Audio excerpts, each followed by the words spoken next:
నమస్తే. నేను మీ మేరుగు రాజేష్. ఇక నిన్నటి రోజు సిట్ విచారణ జరిగింది. కేసీఆర్ది పోయిండు వచ్చిండు అయిపోయింది. కానీ బీఆర్ఎస్ పార్టీ వాళ్ళు అయితే పెద్ద హంగామనే చేసిర్రు. ఇక ఇదంతా ఇట్లుంటే రేవంత్ రెడ్డి గారు అయితే మళ్ళా తెలంగాణ మాజీ ముఖ్యమంత్రి కేసీఆర్ మీదనైతే గట్టిగానైతే వేసుకుండు. ఏమంటుండంటే కొంతమంది అంటారు కదా జాతి పితాలు అని. ఆ తెలంగాణలో అరాచకాలు చేసిన వాళ్ళను జాతి పితాలు అని ఎట్లా అంటారని చెప్పి సీఎం రేవంత్ రెడ్డి గారు గట్టిగా అరుచుకుండు. ఇక చూద్దాం. అరాచకాలు చేసిన వాళ్ళు జాతి పితాలా? ఇది వాస్తవం కదా. అరాచకాలు ఎన్నో ఘటనలు ఎంత విపరీతంగా తెలంగాణ రాష్ట్రంలో అసలు వీళ్ళు చేసిన ఘోరాది ఘోరాలు ఎన్నో ఉన్నాయి. మళ్ళా జాతి పితాలని ముందర పేర్లు. ఇగో అధికారంలో ఉన్నప్పుడు అక్రమాలు చేసి ఇప్పుడు విచారణ అనగానే గగ్గోలు పెట్టడం సరికాదు. మధ్య యుగాలుగా చక్రవర్తుల్లో నేనే రాజ్యం అనుకునే రోజులు పోయాయి. డాక్టర్ బిఆర్ అంబేద్కర్ రాసిన రాజ్యాంగం ప్రకారం చట్టానికి ఎవరు అతిథులు కాదు. చూసిరా, చట్టానికి ఎవరు అతిథులు కాదు.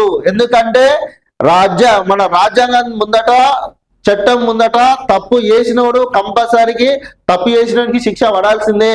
నువ్వు తప్పు చేయకపోతే నీ దాకా ఏం నోటీసులు రావు కదా. ఏదైనా అనుమానాలు అపోహలు ఉంటేనే నోటీసులు వస్తాయి. అందుకోసమనే కేసీఆర్ కూడా సిట్ అధికారులు నోటీసులు ఇచ్చారు కదా.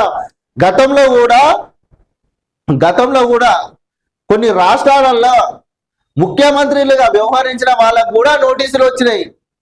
వాళ్ళకు నోటీసులు వస్తే కోట్ల చుట్టూ తిరిగిరు. మెజిస్ట్రేట్ ముందట చేతులు కట్టుకొని నిలబడ్డారు.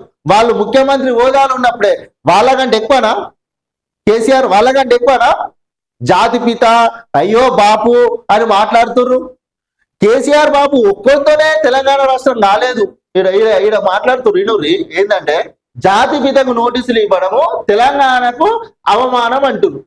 తెలంగాణ ఒక్కడు సాగు నోట్ల తలకాయ పెట్టి తెలంగాణను సాధించలే కేసీఆర్. 1200 మంది అమరులైతే తెలంగాణ రాష్ట్రాన్ని సాధించుకున్నారు. ఆ తెలంగాణ రాష్ట్రం వస్తే కేసీఆర్ ఇక ఉద్యమ దీక్ష దొంగ దీక్ష మొదలు పెట్టుకున్నాడు కాబట్టి ఇక కేసీఆర్ అని చెప్పి కేసీఆర్ ముఖ్యమంత్రి అయ్యిండు. కేసీఆర్ ఏం చేసిండు? అప్పుడు ఏమన్నాడు? తెలంగాణ రాష్ట్రానికి మొదటగా దళితుడే ముఖ్యమంత్రి అని చెప్పిండు. దొంగ పనులు చేసిరు. అసలు సిసలైన జాతి పితలు ఇక్కడ చూడు. అసలు సిసలు జాతి పిత మహాత్మా గాంధీ ఏ పదవి ఆశించలేదు. రావి నారాయణ రెడ్డి ఆస్తులు అమ్ముకున్నారు. మరి వీరేం చేశారు చెప్పురిగా? అసలు సిసలైనటువంటి జాతి పితలు ఆస్తులు అమ్ముకున్నారు. దేశం కోసం ప్రాణాలను వదిలిపెట్టిర్రు. మరి కేసీఆర్ ఏం చేసిండు చెప్పురి? కేసీఆర్ ఏం చేసిండు? తెలంగాణ రాష్ట్రం వచ్చిన తర్వాత ముఖ్యమంత్రి అయి కూర్చున్నాడు. 100 ఎకరాల ఫామ్ హౌజులు, టీవీ పేపర్లు, 1000 కోట్ల కాంట్రాక్టులు అన్ని మీకే కావాలి. పదవులన్నీ మీరే పంచుకుంటున్నారు. మరి మళ్ళీ మీరే జాతి పితాల? ఇక చెప్పురి. రేవంత్ రెడ్డి అయితే ఉన్నది ఉన్నట్టు నిన్న పర్టికులర్ గా క్లియర్ గా చెప్పిండు.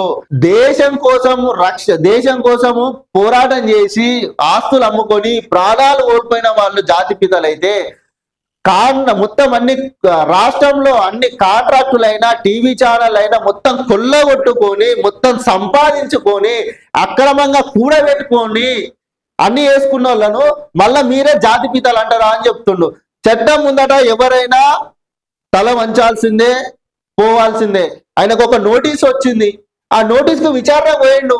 ఇక హంగామా చేసుడు ఎందుకు? మొత్తం ఏదైతే రేవంత్ రెడ్డి అయితే నిన్న రోజైతే కేసీఆర్ అయితే గట్టిగానే వేసుకున్నట్టుండు.